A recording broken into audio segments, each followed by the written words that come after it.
Today, I want to dispel the myth that if you are an introvert, then you are not somebody who can learn to be social or approach women in the real world or just be somebody who can go out for a more active lifestyle. And I think it starts with realizing that introversion and extroversion are not necessarily being socially awkward and not into being social or really loving being social and thriving off that. In fact, that's kind of an outdated belief that extroverts always expend energy in social situations and that introverts tend to recharge their energy by being alone or spending, just alone time. In fact, what we're realizing is that introverts and extroverts both can gain and recharge their energy from social means. It just comes down to doing it in ways that are more aligned with your personality. And here's how you know this is true. Think back to a moment that you've spent out being social or with a group of people or with some friends in which time flew by. Maybe you spent hours together and you didn't even think about it. You didn't think, I want to go home, I got to get out of here, this is draining. You were in fact like, oh my God, I'm in the moment, I'm loving this, I can't wait to stay. And again, time flew by because of it, right?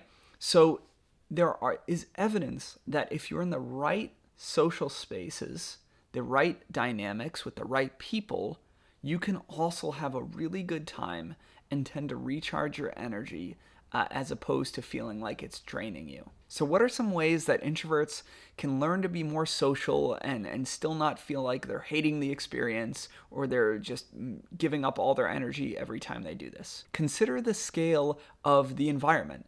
So you want to find places that have smaller groups or maybe people that you could talk to two-on-one or one-on-one versus extroverts where they might like environments that are scaled much larger, right? Large group dynamics, clubs, lots of people around them, lots of energy, and that just might feel overwhelming for an introvert.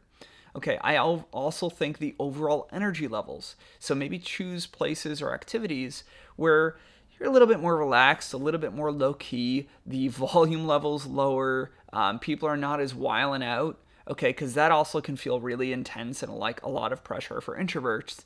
While extroverts, you might enjoy kind of that craziness, that high volume, lots of music, people screaming, people cheering, and that will really bring you up.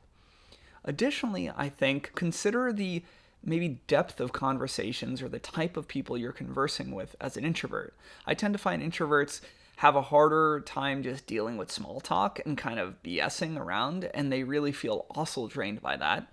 So try to connect with people that are maybe more willing to get into longer form conversations or more thought-provoking conversations. If you're somebody who's like, I can't go out to these social spaces and just mess around and talk about nothing and banter all the time, I really need some like more stimulating dialogue, then try to find people or types of activities that revolve around that. And if you're not talking to those people, move on and find groups who will.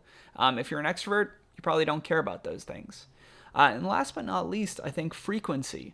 So inevitably, as an introvert, you can still enjoy going out to these environments and regain energy, but maybe not all the time. While a true extrovert, I have some friends that will like blast out every single night, just go crazy, and they could do that all the time, and they love it. So consider like it's okay to like take breaks and not go out all the time and maybe only go out a few times a week, but still you're being social and still you're developing a social life and social skills, and that's fine if it's not all the time.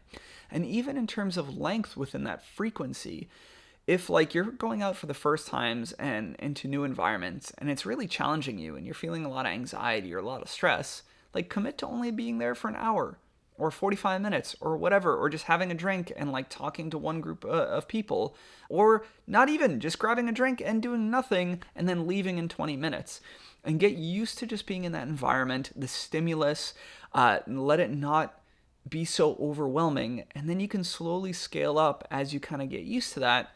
And that's what I find really works well for a lot of introverts is they claim, I can't be in these type of environments, I hate them, but then they slowly work up to it and they kind of get desensitized to it. And then that leaves room for joy and expression and actually the things that make these experiences fun.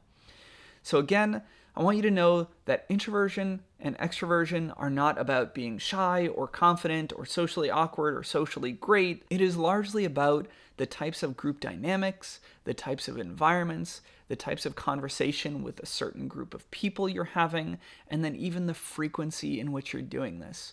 But if you find that sweet spot, you can really learn to be social and go out there and learn to love that just like anybody else.